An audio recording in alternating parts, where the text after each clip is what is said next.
Went reading in the library a whole lot. The library there in Los Angeles downtown, I believe it's the one that was located, may still be located in or around what's called Pershing Park, named probably for General Pershing. I'm not certain, but there's a square, Pershing Square,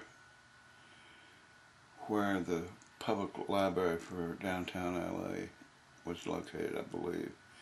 And you see a lot of the transients hanging out in the park in the square, but inside the library too. And I spent a lot of time in there reading, going there and find some science fiction or travel or other kinds of books. Planned some of my future adventures from there, including going to Yosemite. And that's the next kind of main phase is going to Yosemite National Park, which is a large national park there in California. For a long time I debated whether I was going to go to Sequoia National Park or go to Yosemite, or potentially go to the Redwood National Park, which is further up the coast. Sequoia is right there in the Sierra Nevadas there in California, between California and Nevada border. And it's known for some of the large sequoia trees. I'm not sure, but I believe that big tree, the Sherman tree or whatever it is, that you can drive through. They made a tunnel roadway through it. I'm not sure, but I believe that's in Sequoia National Park. And Mount McKinley, am I getting those mixed up? One of them, the highest peak in the main part of the United States, contiguous in the United States, is there at the Sequoia National Park. But that's mostly all it is. It's a lot of mountains and big trees, and that's cool.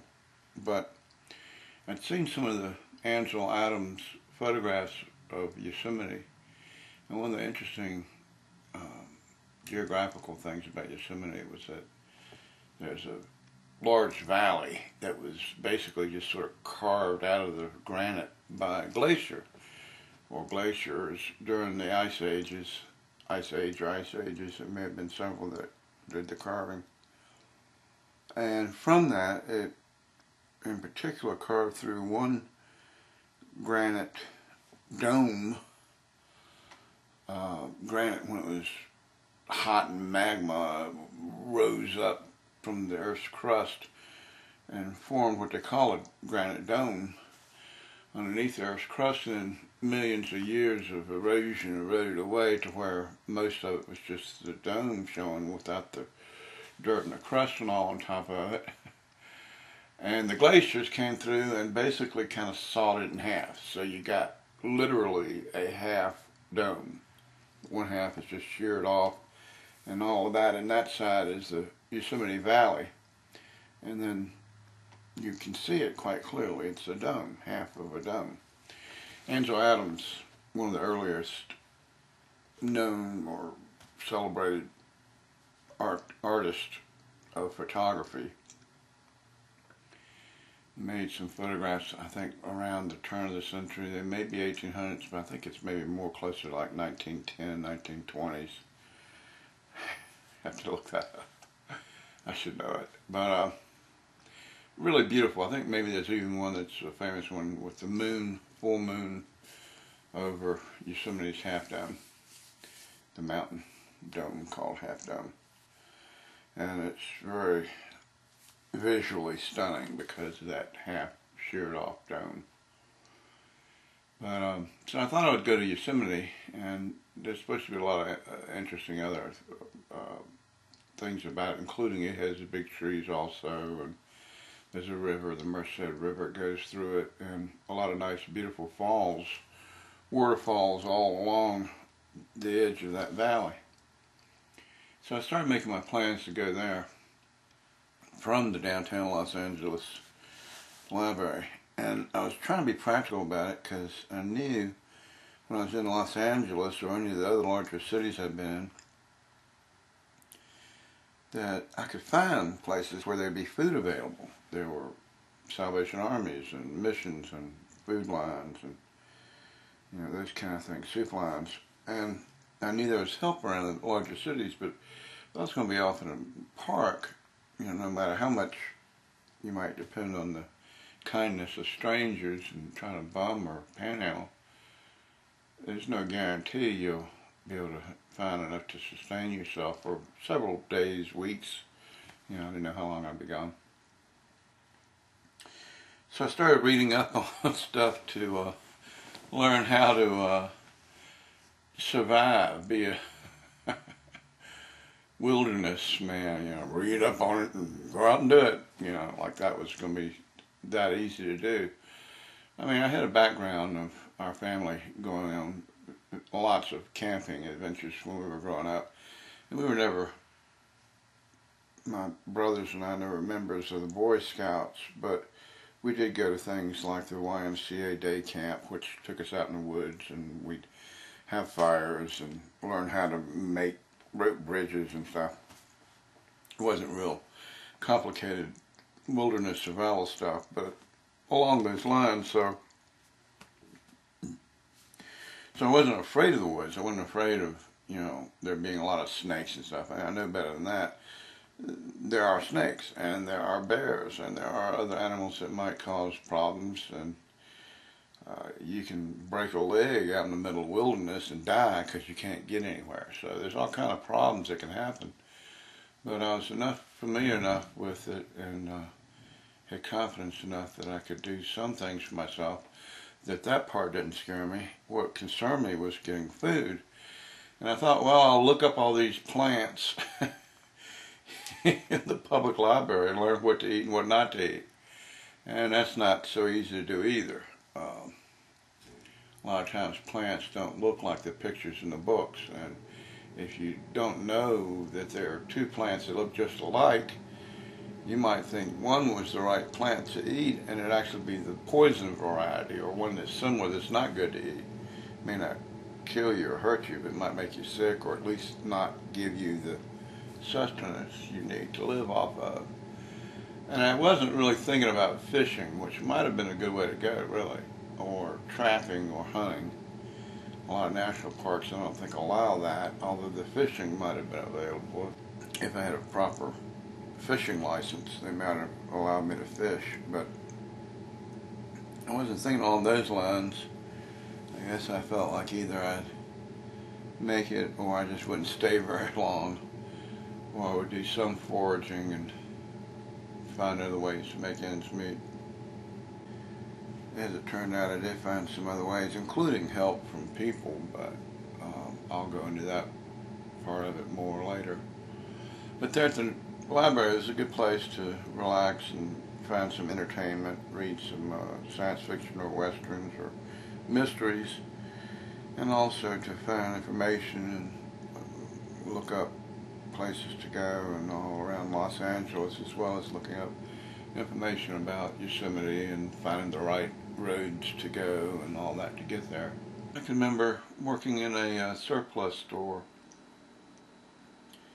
with a guy and a few of the guys. I think that the owner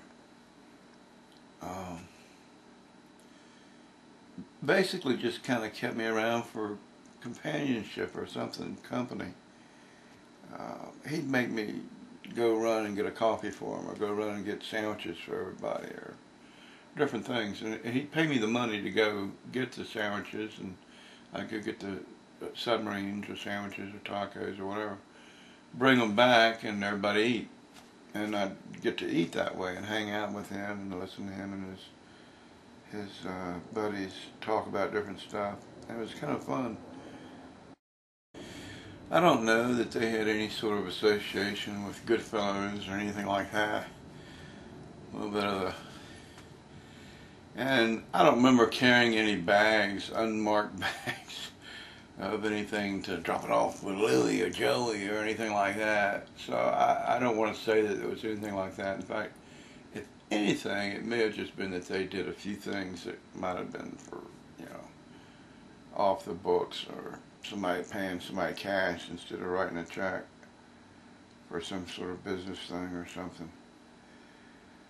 And so my impression of all of that just was I didn't see anything bad going on or illegal or anything, and they seemed like nice, friendly people.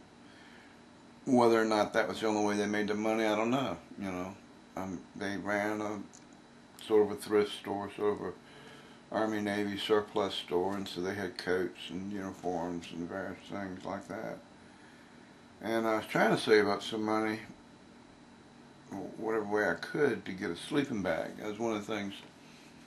To go to Yosemite, I wanted to have a sleeping bag or blanket or something. And as it turned out, when I finally decided to go, I thanked the guy, and I said, you know, it's been a lot of fun hanging out with you guys and doing stuff.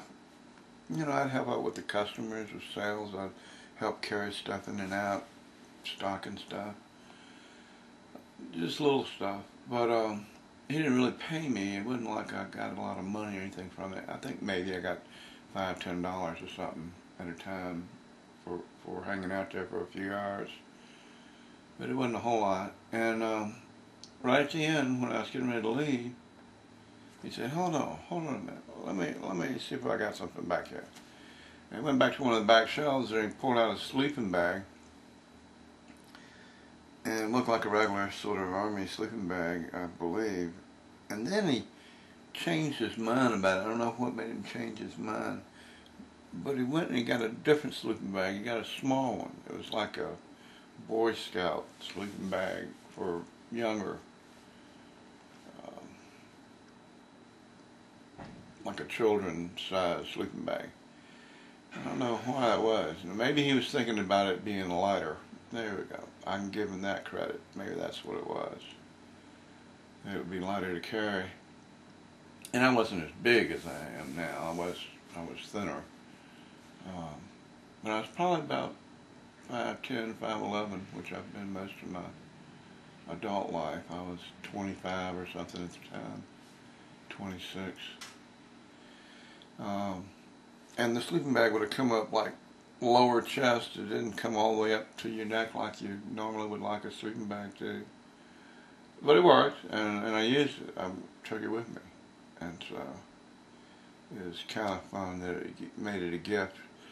But it was almost like he was telling me that I was wimping out on him. I was chickening out. I was leaving him, not hanging around for the payoff, not becoming one of the fellas, you know. Which I don't know what that would have meant, but I think he was a little disappointed that I didn't want to stay and maybe find out what it would be like to just stay there and work for him for whatever, you know, came. You get to know any businessman or any person you're working for, and you develop a rapport. And like I say, you know, I didn't see anything illegal, so I don't know if there was anything illegal going on. It may not have been. But you develop a little bit of a rapport, a little bit of a trust between you and that person you're working for.